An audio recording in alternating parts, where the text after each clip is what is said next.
In November 1899, the British Army went to war expecting it to be over by Christmas. It had every reason to believe that. For decades, Britain's soldiers had crossed continents, broken kingdoms, and enforced imperial rule with a confidence built on discipline, drill, and overwhelming firepower. Against most enemies, the outcome was assumed long before the first shot was fired. But this war would expose something the Empire did not yet understand. The enemy was not a rival power or a modern European army. They were farmers, citizen soldiers, men who brought their own rifles, chose their own officers, and fought on ground they knew better than any map in London ever could. Within weeks, those men would force Britain into a campaign it was utterly unprepared to fight. At the end of the 19th century, the British Empire stood at the height of its power. Its army was professional, disciplined, and certain of its own superiority. Colonial wars had reinforced a simple belief: when British troops advanced in formation, resistance collapsed. So when war broke out in southern Africa, few policymakers expected real difficulty. The Boer republics of the Transvaal and the Orange Free State were small rural states with no standing army in the European sense. Politicians spoke openly of a short campaign and a decisive victory. Instead of waiting to be overwhelmed, the Boers struck first. Mounted commandos crossed into British territory with speed and coordination that shocked imperial planners. Key garrisons were isolated. Railway lines were threatened, and towns of immense strategic and symbolic value were placed under siege: Ladysmith, Mafeking, and most critically, Kimberley. Kimberley was no ordinary settlement. It was the heart of the global diamond trade, a pillar of imperial wealth, and the home of Cecil Rhodes, one of the most powerful figures in Britain's colonial system. His presence transformed the siege into a national obsession. Kimberley could not be allowed to fall. Responsibility for its relief fell to Lieutenant General Lord Methuen. Methuen was an experienced officer, shaped by decades of colonial warfare in which British formations, properly handled, had always prevailed. He was given a strong force, regular infantry, elite guards units, artillery, and supporting arms, and a mission that appeared straightforward: advance north along the railway line, clear Boer resistance as it appeared, relieve Kimberley. It was a plan built on certainty in British training, certainty in British firepower, and certainty that the enemy would break when pressed. On November 21, 1899, Methuen's column moved out. 2 days later, near a small railway halt called Belmont, that certainty would be tested for the first time. What happened there would not halt the advance. It would not even appear on paper to be a defeat. But Belmont would reveal a dangerous truth the British Army would ignore at its peril. Belmont was not a town in any meaningful sense. It was a railway halt, a scattering of sidings and low stone buildings surrounded by open veld and broken ridgelines. On a map, it barely registered. On Methuen's line of advance, it was unavoidable. And the Boers understood exactly what that meant. Ahead of the British column, Boer commandos took up positions along a chain of rocky hills, koppies, overlooking the tracks. They had no intention of holding ground. There would be no grand stand, no decisive defense. Their purpose was far simpler and far more dangerous: delay the advance, draw blood, and disappear intact. On the morning of November 23, 1899, Methuen ordered an attack. His intelligence was thin, his maps were inaccurate, and his reconnaissance failed to grasp how the Boer positions were truly arranged. Convinced the enemy occupied only the crests of the hills, Methuen lodged a dawn assault with the Guards Brigade. The plan followed familiar doctrine: advance across open ground, seize the high points, clear the railway, and move on. Instead, the guards walked into a layered defense. From behind rocks and shallow rifle pits, many positioned lower than expected, Boer marksmen opened fire with modern Mauser rifles. The shooting was controlled, deliberate, and devastatingly accurate. British formations, trained to advance against visible opponents, were struck from multiple angles by enemies they could barely see. Men fell quickly. Officers pressed the attack forward regardless. Discipline held. The guards closed the distance under fire, bayonets fixed, and fought their way up the koppies in savage close-quarter combat. After hours of hard fighting, the hills were taken. On paper, it was a victory. In reality, it was a warning. Nearly 300 British soldiers were killed or wounded in a single engagement against an enemy that refused to stand and be destroyed. The moment the koppies became untenable, the Boer commandos mounted their horses and rode away, organized, unbroken, and ready to fight again. They had achieved exactly what they came for. Methuen held the ground, but the Boers had exposed something far more important. British tactics were predictable, frontal assaults were expensive, and modern rifle fire, wielded by disciplined marksmen, was far deadlier than anyone in London had anticipated. 2 days later, at Graspan, the lesson repeated itself almost exactly. The same terrain, the same approach, the same result. The British advanced, they took the hills, and they paid heavily for every yard. Still, Methuen pressed on. He viewed these actions as obstacles, not warnings, necessary costs on the road to Kimberley. Ahead lay the Modder River, and beyond it, the promise of relief and victory. Instead, it would become the battlefield where the British Army would finally confront just how badly it had misunderstood the war it was fighting. If Belmont had been a warning, the Modder River was the lesson written in blood. By November 28, 1899, Methuen's column reached the Modder River, one of the final natural barriers standing between the British Army and Kimberley. To British eyes, it appeared manageable, a shallow, winding watercourse bordered by flat, open ground with low rises stretching beyond it. The distant hills drew immediate attention. That was where the enemy should be, and that assumption sealed everything that followed. The Boer commander, Koos had watched the earlier battles closely. At Belmont and Graspan, his men had paid a heavy price when British artillery caught them silhouetted on the kopjes. He understood the pattern now. British guns punished height. British doctrine expected resistance on the skyline. This time, Delarey did something that ran against every instinct drilled into 19th-century warfare. He abandoned the high ground. Instead, Boer commandos dug trenches directly along the riverbanks, low, narrow, and expertly concealed in scrub and earth. From more than a few hundred yards away, they were invisible. No banners, no movement, no hint that an army was waiting. When Methuen advanced that morning, British artillery opened fire exactly as doctrine prescribed. Field guns thundered, shelling the distant hills in rolling barrages.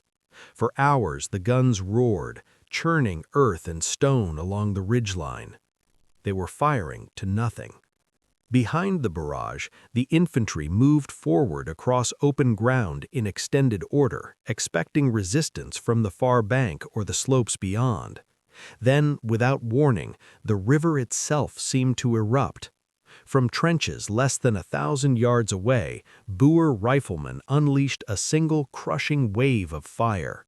Mauser bullets tore into the advancing lines with lethal precision. There was no smoke to reveal positions, no clear target to rush, no enemy to see, only men falling where they stood.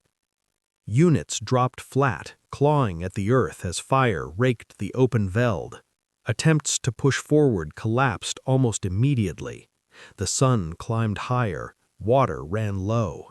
Casualties mounted with every passing hour. For an entire day, the British army lay pinned in the open, unable to advance, unable to withdraw, trapped under fire they could neither locate nor silence. Even Methuen himself was wounded. Only as darkness fell did the pressure finally ease. Under cover of night and at enormous cost, the British forced a crossing. As before, the Boers did not stay to be fixed or destroyed. They withdrew calmly, slipping away in good order before they could be decisively engaged. Once again, Methuen held the ground. And once again, it barely mattered. Nearly 500 British casualties had been suffered for a handful of miles. Worse still, the pattern was now unmistakable. The Boers were adapting faster. They were choosing the terrain, shaping each engagement, and forcing the British Army to attack on terms it did not control. 6 days, 3 battles, and an advance that was bleeding itself dry. 16 miles from Kimberley, Methuen was forced to halt. A destroyed railway bridge severed his supply line. His men were exhausted, his methods unchanged. Ahead, the land began to rise toward the Magersfontein hills. And there, the Boers were preparing something far deadlier than anything Methuen had yet encountered. While Methuen paused on the Modder River, convinced his steady advance would soon resume, the Boers used the time far more effectively. They were not resting, they were redesigning the battlefield. Responsibility for the defense of the Magersfontein position fell primarily to Koos de la Rey, working alongside Piet Cronje, the senior Boer commander in the sector. Cronje favored traditional positions on the heights. De la Rey did not. He had seen enough. At Belmont and Graspan, Boer commandos on the kopjes had been torn apart by British artillery.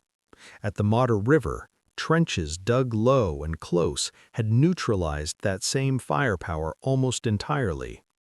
De la Rey understood the pattern now, and so did the British, even if they refused to admit it. The next fight would be decided who adapted faster. De la Rey proposed something that sounded reckless, even suicidal. Abandon the hills altogether. Instead of defending the crests of the Magersfontein kopjes, he ordered trenches dug at their base, on the flat ground in front of the ridge, sometimes less than 150 yards from where a British assault would naturally form up. It went against every instinct of 19th century warfare. But it solved everything. British artillery would overshoot. Infantry would advance expecting empty ground, and the first warning would come at point-blank range. For days, Boer commandos worked with picks, shovels, and bare hands, carving deep, narrow trenches into the hard earth. They camouflaged them meticulously with stones and scrub. By the time the work was finished, nearly 8,000 Boer fighters were concealed along a trench system stretching across the plain below the hills, protected from shell fire, commanding open ground, and perfectly positioned to ambush a frontal attack. Above them, the Magersfontein hills still loomed, and that was the final piece of the trap. Methuen's maps were poor, his reconnaissance was minimal, and every assumption he carried was now working against him. When his column finally moved again, he would be marching toward what looked like an empty plain. It was anything but. The killing ground was ready. By early December, Methuen was ready to move again. The pause on the Modder River had done nothing to erode his confidence. Every obstacle placed in his path so far had been overcome. Expensively, yes, but overcome nonetheless. In his mind, Magersfontein would follow the same pattern. The enemy, he believed, was waiting on the hills. On December 10, 1999, Methuen set his plan in motion. At first light, British artillery opened fire. Field guns and naval pieces, including the massive 4.7-inch weapon nicknamed Joe Chamberlain, hammered the slopes of the Magersfontein hills. Shells burst along the ridgeline, tearing into rock and scrub, filling the air with dust, smoke, and the thunder of cordite. From the British lines, it looked conclusive. The hills vanished behind drifting clouds of stone and debris. But below the ridge, on the flat ground no one was watching, the Boer trenches lay untouched. Shells screamed overhead. Explosions burst harmlessly behind them. Men remained still, waiting in silence. The bombardment confirmed exactly what Koos had hoped for. The enemy still had no idea where the real defenses were. As evening approached, Methuen turned to the infantry. Speed and surprise would be the key. His finest formation, the Highland Brigade, was selected to lead the assault. Their task sounded simple enough: advance under cover of darkness, deploy before dawn, and storm the heights at first light. Major General Andrew Wauchope, the brigade's commander, was uneasy. He argued for a flanking movement. He warned against a night advance over unfamiliar ground. His concerns were brushed aside.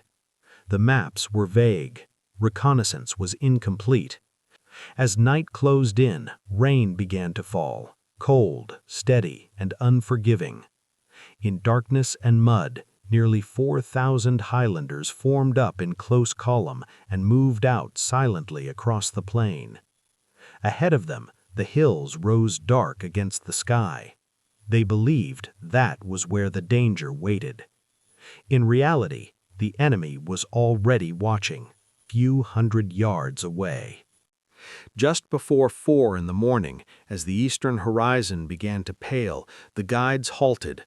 General Andrew Wauchope gave the order to deploy, spread out from column into a fighting line before the final advance. That moment sealed their fate. A sudden metallic rattle broke the silence. Tin cans, tripwires.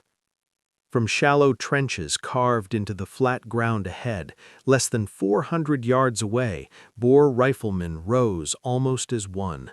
They had watched the column approach. They had waited until it filled the killing ground. A single shot cracked the air. Then the plain erupted.